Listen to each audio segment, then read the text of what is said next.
So next question came from someone who watched the Misery and Peace video that I put out, and upon further reflection, they decided that they would like peace. So then the question naturally arises after that of, okay, well, how do you get peace? And also, even more than that, how do you maintain it? Or how do you maintain it against so many things that would come to rob us of our peace? So I want to tie this question to another one that's related. It's about discernment. Now, it's important to know the word discernment. It's not simply, we usually hear it in terms of discern your vocation, and that's important, but discerning your vocation is just a more particular exercise of the more general practice of discernment, in terms of living intentionally with awareness, especially a focus to where God is at in your life, where He's moving, where He's calling you. So obviously, it's very relevant in these days because many of us have kind of discerned a pathway in life, and we're sort of like, before this whole COVID thing, we had a sense of our direction. And then, COVID's coming, it's just like, whoa, spun the whole thing out of order, and we're like, which way are we even facing now? We're still kind of in that dizzy haze where we're trying to get our bearings. So how do we kind of discern how to move in life as it is currently? So that's very related to the question of peace. So what I would say is this, all of our kind of internal states, like whether it's being filled with peace or being filled with anger or whatever the emotion is, I kind of think of them as like towns that are all separated. They're all their own kind of town, but they're separated, and there's a train track that runs along them. And in between the, Peace Town and Rage Town, there's like 20 stops. So it's really important to start kind of knowing first which town is which. What does it feel like to be in each town? So we even know. There's people that can be, angry and they don't even know it, right? We can carry tension around that we don't even know.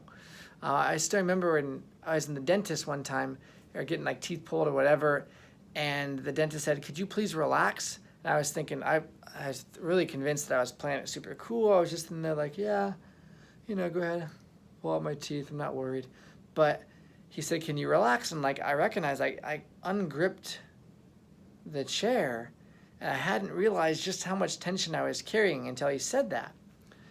And so we have to be aware of what we're feeling and how we're feeling it. And oftentimes we're not aware that we're going in the wrong direction until we kind of crash into the wall, right? We just explode, and then we're like, oh, all of a sudden I'm feeling bad. None of this stuff is all of a sudden. That's what's key to know. So it's kind of like, gaining 50 pounds. Like that doesn't just happen immediately. Like, I don't know what happened. Everything was just normal, and all of a sudden I'm 50 pounds heavier. It's like, no, that's a lot of decisions and a lot of different practices that slowly contribute to that. So we've got to know what land is what, and like what are the stops between. We have to know the things that push us in each of those directions. So again, this is the whole Sanctify Your Gut series. If I can ever get it out, I'm struggling to tie the strands together. But sticking with that gaining weight analogy, it's sort of like you have to know what are the contents of food, right? What are their fat contents, their calories, their carbs, their sugars, all these different things you have to learn to look for, right? What are the good things that make for health, and what are the things that are not that? Because again, if we don't have that awareness, then you're just eating blindly, and it's like, I don't know why this is happening to me. Boy, I'm just having like intense burning in my stomach. I'm eating all these peppers. I don't know why. Or, oh, I just ate all this sugar, and all of a sudden. So we have to have some awareness. What are the kind of the sugary, the fatty, the spicy foods in our lives in terms of peace and misery and anger? And again, that's where discernment comes in, because it'd be helpful if like you find yourself in misery town or whatever, to try to step your way back. Like, what was it? And it's not just, oh, well, I was totally fine and then this person flipped me off and so I got real angry. It's like, if you can go from those two towns so quickly, it means like you're carrying around some kind of a tension, that you have this like live, I don't have an analogy here, I was gonna say like live gunpowder or something, but you're so full of gunpowder that as soon as the flame gets near you, you explode, right? But if you don't have all that gunpowder, that doesn't happen. The flame can come and there's no explosion. So it is a slow move, and unfortunately, sometimes the more we harden ourselves, kind of like Ebenezer Scrooge is the important. Scrooge, like he's slowly been hardened into this thing to where that becomes more your natural resting disposition, so to speak. So you've got to be careful of that, and that's where just constant conversion and being the Lord doing interior work in us is so important. But main takeaway for now, and again, the Sanctify Your Guts videos are going to be addressing this more and more, but we have to have some self-awareness of what are we eating spiritually?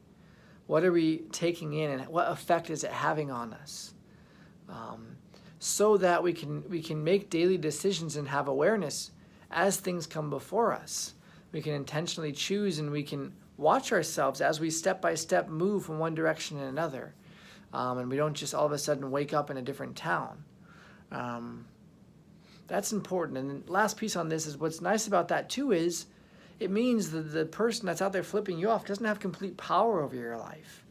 You know, if being around annoying people necessitated that you have no peace, then it's like, boy, good luck. And that's unfortunate because this world is not conducive to peace then. Well, it's not.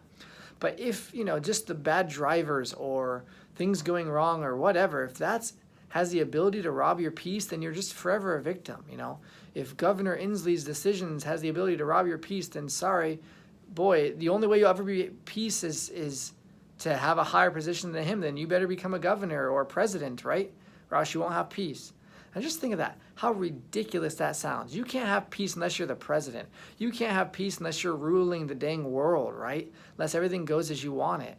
It's like, boy, you better think of another pathway because that one's not going to work.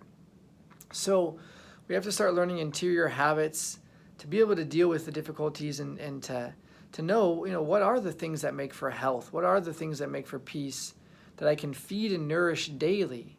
And the more you develop really the habit of peace, kind of the virtue of peace, so to speak, the less able these kind of odd occurrences are, the unfortunate occurrences are to rob you of your peace. The more stability you have, the more you can resist.